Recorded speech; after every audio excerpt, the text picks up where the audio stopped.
মৰমৰ ছাত্ৰ-ছাত্ৰীসকল, আজি আমি ডিগ্ৰী ফাৰ্ষ্ট ছেমিষ্টাৰৰ এটা খুব গুৰুত্বপূৰ্ণ কুৱেশ্যন লৈ আহিছোঁ তোমালোকৰ বাবে। কুৱেশ্যনটো হৈছে শিক্ষা মনোবিজ্ঞান কাক বোলে? শিক্ষা মনোবিজ্ঞানৰ গুৰুত্বৰ বিষয়ে আলোচনা কৰা। ঠিক আছে, শিক্ষা মনোবিজ্ঞান হ'ল প্ৰায়োগিক মনোবিজ্ঞানৰ এটা গুৰুত্বপূৰ্ণ বিভাগ। শিক্ষা মনোবিজ্ঞানক শিক্ষণৰ মনোবিজ্ঞান বুলিও কোৱা হয়। মনোবিজ্ঞানৰ নীতি সূত্ৰ আৰু কৌশলসমূহৰ শিক্ষণীয় ব্যৱস্থাত প্ৰয়োগকৰণেই হৈছে শিক্ষা মনোবিজ্ঞান। তাৰপিছত আমি যিকোনো মনোবিজ্ঞানী এগৰাকীৰ সংজ্ঞা দিছোঁ। বিখ্যাত মনোবিজ্ঞানী ষ্টিফেনৰ মতে শিক্ষা মনোবিজ্ঞান হৈছে শিশুৰ বিকাশৰ ক্ষেত্ৰত হোৱা বৃদ্ধি আৰু বিকাশৰ এক প্ৰণালীবদ্ধ অধ্যয়ন। তাৰপিছত আমি স্কিনাৰৰ সংজ্ঞাটো দিছোঁ। শিক্ষা মনোবিজ্ঞান হৈছে মনোবিজ্ঞানৰ এক শাখা যিয়ে শিক্ষাদান আৰু শিক্ষা গ্ৰহণ প্ৰক্ৰিয়াৰ লগত জড়িত ৰাখে। তাৰপিছত কুৱেশ্যনটোত আছে শিক্ষা মনোবিজ্ঞানৰ গুৰুত্বৰ বিষয়ে আলোচনা কৰিছোঁ। শিক্ষা মনোবিজ্ঞান অধ্যয়নৰ যথেষ্ট গুৰুত্ব আছে। ক্লাছৰুমত শিক্ষকে ছাত্ৰজনক জানি লোৱা শিক্ষকৰ প্ৰথম আৰু প্ৰধান কাম। ঠিক আছে, শিক্ষাবিদ ছাৰ জন আদামছে কৈছে যে শিক্ষক এজনে জন নামৰ ছাত্ৰজনক লেটিন ভাষা পঢ়াবলৈ হ'লে শিক্ষকজনে লেটিন ভাষা জানিলেই নহ'ব। তেওঁ লেটিন ভাষা জনাৰ লগতে জন নামৰ ল'ৰাজনকো ভালকৈ জানিব লাগিব। প্ৰত্যেক ছাত্ৰক শিক্ষকে জানিলেই তেওঁৰ শিক্ষাদান অধিক কাৰ্যকৰী হয়।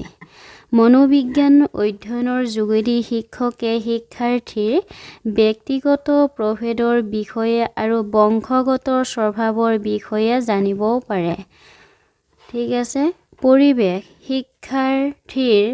শিক্ষাৰ্থীৰ শিক্ষা আৰু স্বভাৱৰ ওপৰত যিদৰে প্ৰভাৱ পেলাব পাৰে সেই বিষয়েও শিক্ষকে শিক্ষা মনোবিজ্ঞানৰ পৰা ভালকৈ জানিব পাৰে। এতিয়া অভিৰুচি, আগ্ৰহ, আৱেগিক বিকাশ, বুদ্ধি পৰীক্ষা, অৱচেতন মনৰ জটিলতা, ব্যক্তি আৰু সমষ্টিৰ প্ৰভাৱ, উচ্চ শিক্ষা পদ্ধতি, শিশু অধ্যয়ন আদি বিষয়বিলাকৰ বিষয়ে ভালকৈ জানিবলৈ হ'লে প্ৰত্যেক শিক্ষকে মনোবিজ্ঞান জানিবই লাগিব। এইবিলাকেই হ'ল মনোবিজ্ঞানৰ বিষয়বস্তু। এইবিলাক অধ্যয়নৰ যোগেদি শিক্ষকে ছাত্ৰক ভালকৈ জানিব পাৰে আৰু তাৰ ফলত ব্যক্তিৰ বুদ্ধি, অভিৰুচি আদিৰ ওপৰত ভিত্তি কৰি শিক্ষাদান দিব লাগিব। এই শিক্ষা মনোবৈজ্ঞানিক পদ্ধতিৰ ওপৰতো প্ৰতিষ্ঠিত। পেষ্টালজিক শিক্ষা মনোবিজ্ঞানৰ পিতৃ বুলি কোৱা হয়। শিক্ষাৰ প্ৰতিটো দিশৰ লক্ষ্য স্থিৰ কৰাৰ ক্ষেত্ৰত শিক্ষা মনোবিজ্ঞানৰ ভূমিকা অতি গুৰুত্বপূৰ্ণ।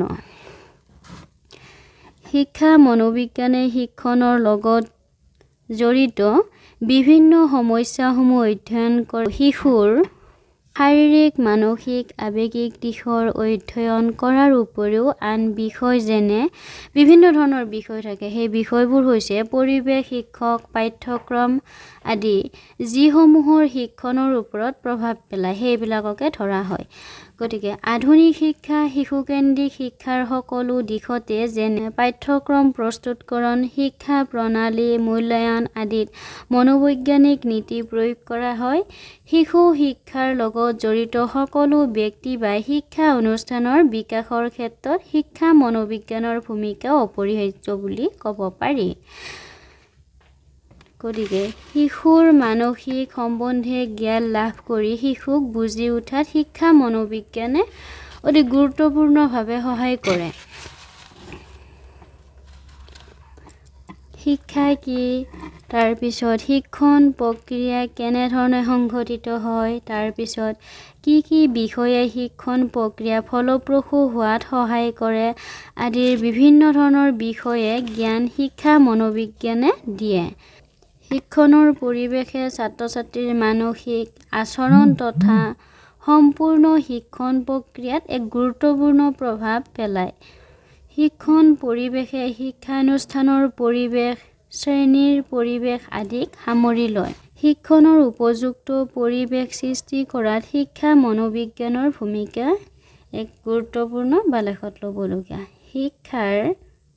শিক্ষা প্ৰদান কেনেকৈ কৰা হ'ব, কেনে পৰিৱেশ হোৱা প্ৰয়োজন, তাৰপিছত শিক্ষাৰ লক্ষ্য কেনে হোৱা উচিত, এই সকলোবোৰ দিশক শিক্ষা মনোবিজ্ঞানে সাঙুৰি লয়। গতিকে দেখা যায় যে শিক্ষা আৰু মনোবিজ্ঞান দুয়োৰে পৰিপূৰকহে।